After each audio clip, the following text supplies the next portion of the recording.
I think it's hugely insulting. Tonight, tensions rise in Winnipeg as police priorities come under fire.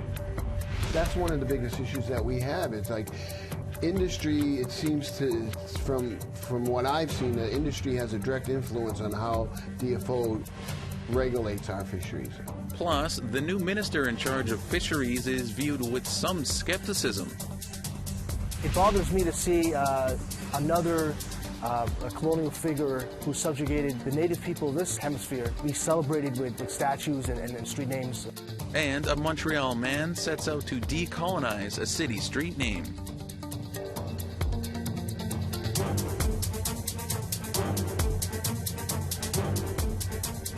Good evening, Tansei and Nina. Welcome to APTN National News. I'm Daryl Stranger.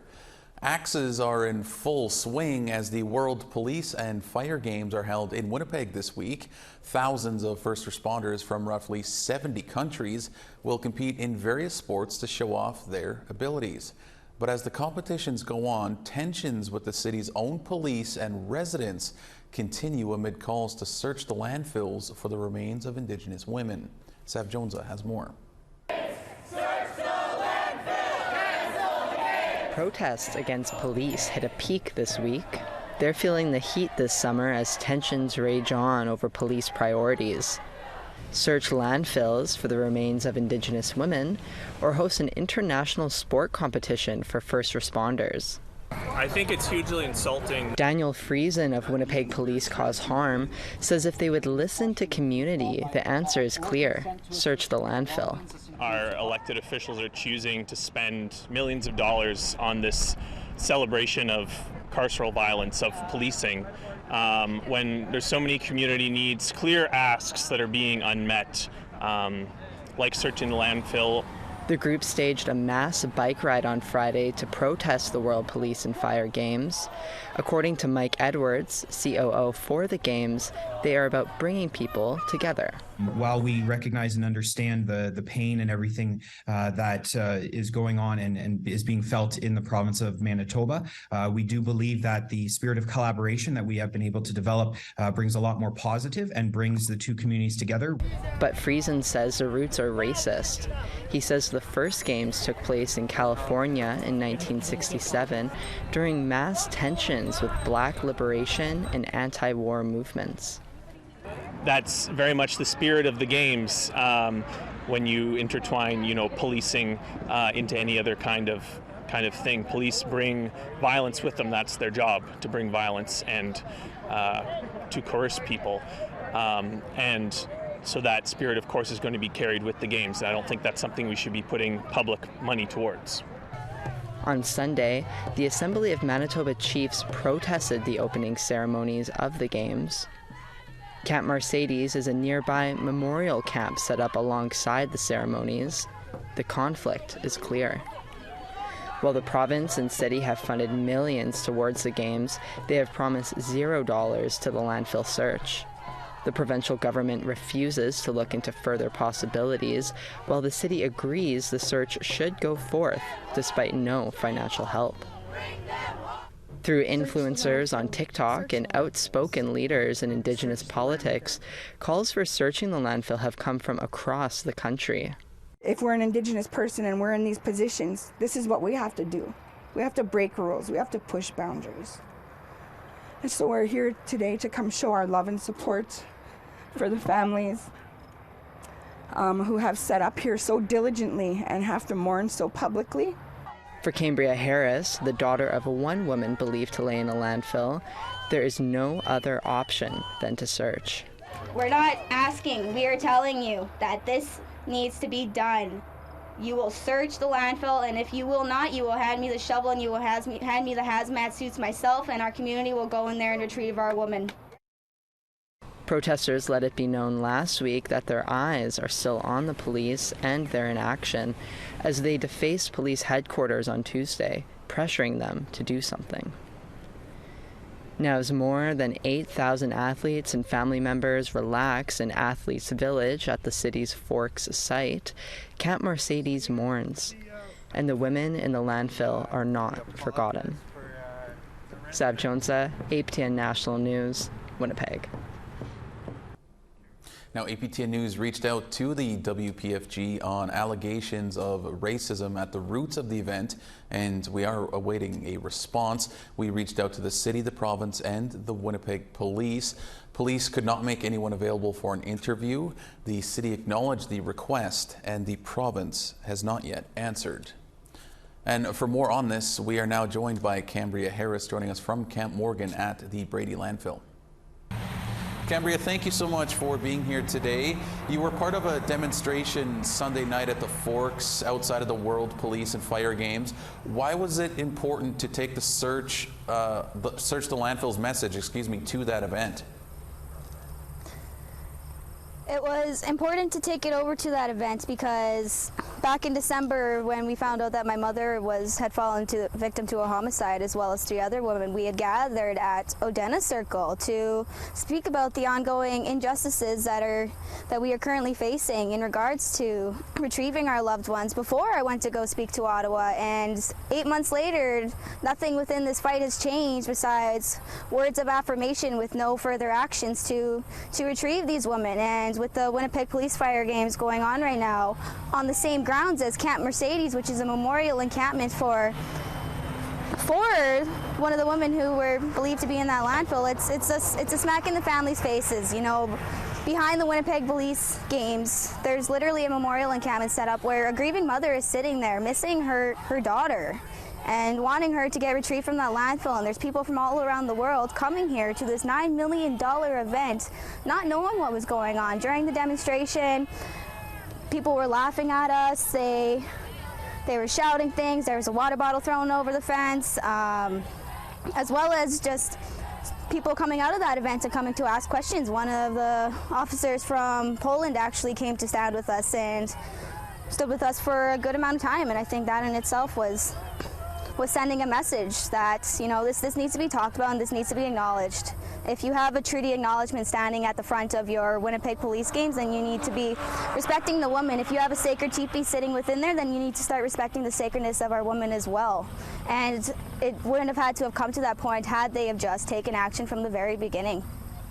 Now, Winnipeg police say the protest was a disturbance and say the crowd was aggressive. What do you say to that? Mm-hmm. I would like to say that this could have very, very easily been avoided, and there was no aggression shown. And I posted the video evidence on my Facebook as well as Instagram because I was live at the time of this incident for my safety and for the security guard safety and anyone else that was in that surrounding area, because things happen. And what had happened was, when they said that we were pushing the fence, they were pushing the fence because the security guards had started using the fence as a physical wall to push us back, and as they were doing that, they dropped the fence on my foot while another security guard is pushing me back, and I'm telling them, how do you expect me to move back when I am physically stuck here as you're assaulting me? And that's what happened. And then immediately after they lifted the fence and I got out, that's when we created that space. So it was not aggressive that entire time, and it didn't ever have to get to that point had they have just listened from the very beginning. Cambria, do you feel there's a lot of tension right now with police given everything that's going on? Absolutely. I absolutely find it frustrating because it's been known time and time again that Indigenous lives are not being valued. If the reconciliation that's talked about, the 231 calls to justice that's spoken about, all of those paths and the leadways to stop this ongoing genocide against our women, it's all lies. When, like, back a couple days ago, one of our warriors got arrested at the Canadian Museum of Human Rights for mischief and body armor, for standing up for a woman when a security guard was caught committing an indecent act. And the police did not investigate it any further, but instead arrested our warrior for standing up to those kind of injustices. Just further shows what kind of systemic oppression we face, because they would rather protect the predators than the victims in these situations. When that man came down and dumped on the red mural, there was no protection provided for our safety here. Just 2 days ago, someone went out of their way to knock the porta potty off of the road a 2-lane road, then there's no way that you can just accidentally hit that. We used to have slow down signs there, but the city took those away. So where is the safety? If we can't even feel safe at our own encampment, then how can we feel safe in our community and in our homes? Cambria, we'll have to leave it there, but we certainly do appreciate you coming on and giving us a bit of your thoughts on some of these situations. Thank you. I appreciate it. In the Atlantic region, the Treaty Fisheries Manager of the Sabaganagati Mi'kmaq Nation is skeptical about the new Department of Fisheries Minister over whether she will respect the treaty fishery. Angel Moore reports. Michael McDonald is the Treaty Fisheries Manager of the Sabaganagati First Nation. He wonders what influence commercial fishers will have with the new Department of Fisheries and Oceans Minister. That's one of the biggest issues that we have. It's like industry, it seems to, from what I've seen, the industry has a direct influence on how DFO regulates our fisheries. The DFO minister is now Diane Laboutier. She's the former Minister of National Revenue and Member of Parliament for the Northeast Gaspé Peninsula, Quebec, along the coast of the Gulf of St. Lawrence. She grew up in a fishing village and is well known to commercial fishers. Like her previous decisions were directly influenced by industry, and so how do we know that in future, if we try to do any dealings with Department of Fisheries, how are we going to know that it's going to be fair? The Mi'kmaq have a treaty right to harvest lobster to earn a moderate livelihood. DFO can regulate the fishery for conservation and public safety, but courts have ruled the treaty fishery comes before the commercial fishery. You always have to consider what the Supreme Court of Canada has said in over a dozen court cases. The Supreme Court has said the same thing. Aboriginal rights take priority over commercial rights. And actually, it's not even commercial, it's not a right, it's a privilege. Whereas our right to fish is a right. It's a right that's protected by the Constitution of this country. APTN News requested an interview with Laboutier, but fisheries spokesperson Jeff Woodland says the minister is not available while she takes on her new role. Angel Moore, APTN National News, Jabuktuk, also known as Halifax. All right, it's time to step away for a moment. We still have plenty more news to come. Stay with us.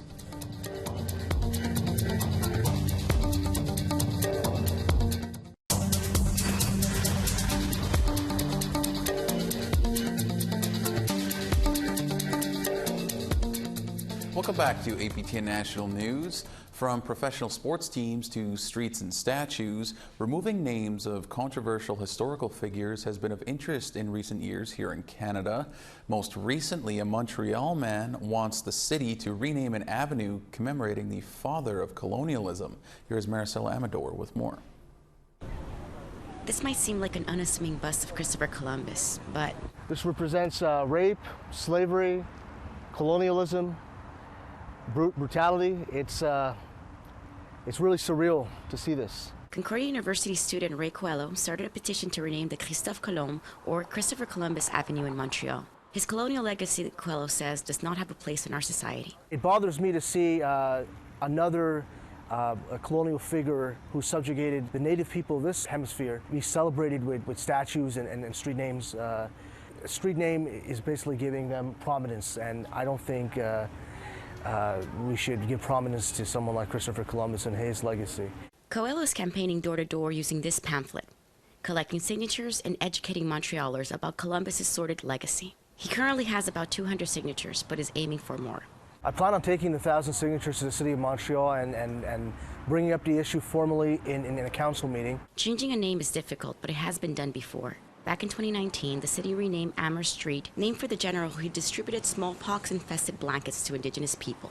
It's now called Adadago, a Mohawk word loosely translating to brothers and sisters. The city of Montreal has a committee that specifically looks at these requests. Si on reprend l'exemple de Christophe Colomb, la solution, c'est peut-être pas de renommer la rue, c'est peut-être d'ajouter à l'histoire, c'est peut-être d'ajouter une plaque qui explique l'histoire de Christophe Colomb et le passé plus douloureux et plus sombre qu'on connaît de cette personnalité-là. Ça peut être d'ajouter un autre nom, mais ça, c'est le comité qui va réfléchir à tout ça avec leur expertise. Although Coelho has not formally submitted the request to the city, he already has the support of some provincial politicians. I think one of the most elementary steps to reconciliation is to take down the monuments to the genocidal figures, to the people who perpetuated this brutality towards the Indigenous people that were here far before the Europeans arrived. Tyrell believes that change should and will be adopted. So does Alain Babineau, a federal lobbyist against racial profiling. Once we bring this petition forward and demonstrate the importance and the symbol around the change of names, we're hoping that the city will act pretty swiftly. But Coelho's campaign isn't limited to the downtown area. He would also like to rename Columbus Avenue to the west, in the municipality of Pointe Claire, where he grew up and currently lives. Coelho says that residents of the avenue have suggested restoring its previous name, Des Ormes Boulevard. The majority of people I've approached at our home have signed a petition, which is very encouraging. Maricela Amador, APTN National News, Montreal. Manitoba's Auditor General has come out with reports on key areas which affect Indigenous people in the province. Auditor General Tyson Shtikilo joined me earlier. Mr. Shtikilo, thank you so much for joining us here today. Now, your report found that people seeking addictions treatment are not getting the service they need. So what were some of the key findings there? Well, we looked to see if people were getting access along the complete continuum of care. So when someone is in recovery, there's multiple stages of recovery. So for each stage, we looked at how easy it was for someone to access it. And what we found was there is a lot of shortage of beds and facilities.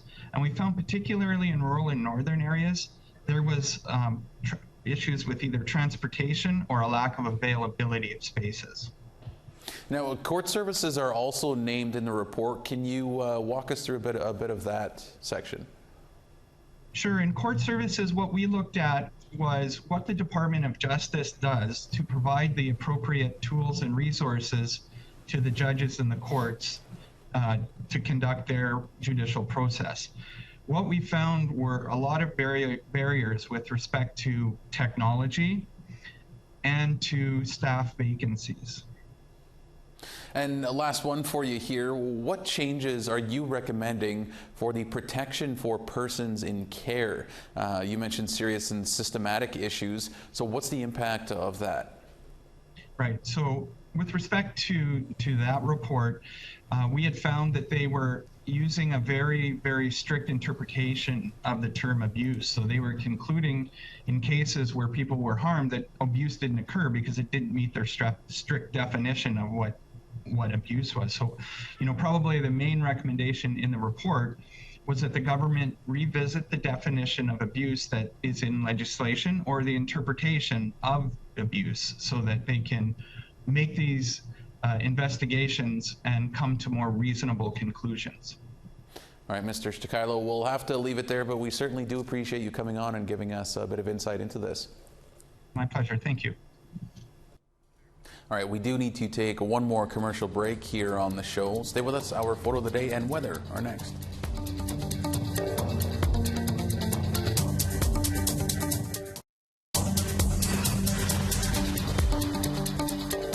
Welcome back. It's time now for our photo of the day. A sunset over Poisson Blanc in Quebec. Thanks to Mark Blackburn for sharing this picture from a recent camping trip. Hope the trip was excellent, Mark. If you want to be featured as our photo of the day, be sure to email your pictures to share@aptn.ca, or you can tag APTN News on Instagram. Right now, let's take a look at tomorrow's weather forecast. Starting on the East Coast, 18 in showers in St. John's and 24 in Halifax. 16 in Happy Valley Goose Bay with showers and 17 in Cartwright.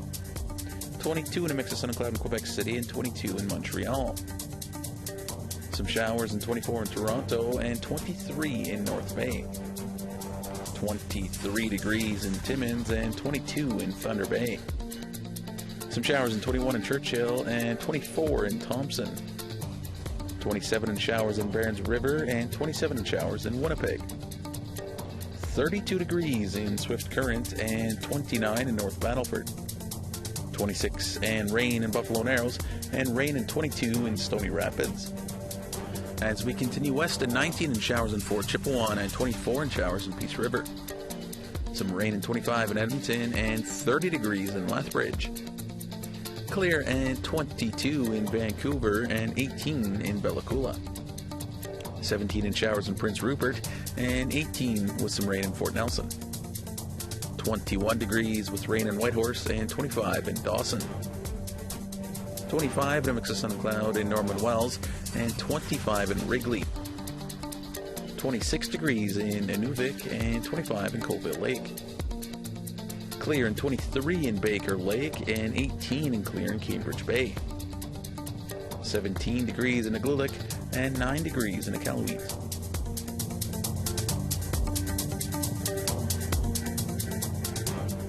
Performers from NAISDA, Australia's premier First Nations dance college, are set to showcase one of their biggest performances yet. It's called Ati, and the troupe describes it as a dance reckoning of truth, place, and belonging. Here's NITV's Ricky Kirby with that story. A dance warm-up with First Nations flair. These developing artists are set to take audiences on a journey of survival and belonging in their performance of Ati. The show is quite impactful. It'll probably be uncomfortable for some who aren't ready to hear an Indigenous perspective, because it is about truth-telling, and so we depict a system throughout the show that inflicts pain. Ati means journey in the Merriam-Webster language from the eastern islands of the Torres Strait. Like the name is a journey. It does cover a lot of serious topics for our people. I'm trying to connect on a very deeper level, and I really enjoyed the process of just collaborating with Dion and just trying to share his story through our bodies. It's filled with cultural and contemporary First Nations dance stories, vibrant projections, and an emotionally charged soundscape of song and live voices. All of those elements together with costuming, live voices, the cultural elements at the top and the end of the show, it just, bring the show to life. Ati features 29 Aboriginal and Torres Strait Islander developing artists from NAISDA Dance College who come from across the country. In 2026, NAISDA Dance College will be celebrating its 50th year of training and developing young creative artists. Their performance is sure to leave a lasting impression. For wider audiences, I hope it creates a bit more of an awareness. Dance is an educational tool. You can use it to educate people about our cultures, and hopefully people will understand a little bit more about our experiences. Come along with us on this journey. You won't regret it. That's just pretty much it. Just watch us be deadly out there. Ricky Kirby, NITV News. What a great story there. It's great to have stories from all around the world. All right, that is all we have for you tonight on APTN National News. If you missed anything from our show tonight, our website, aptnnews.ca, will have more information for you on there. For all of us here, thank you so much for joining us. Miigwech, Kinanaskmatan, and have a great night.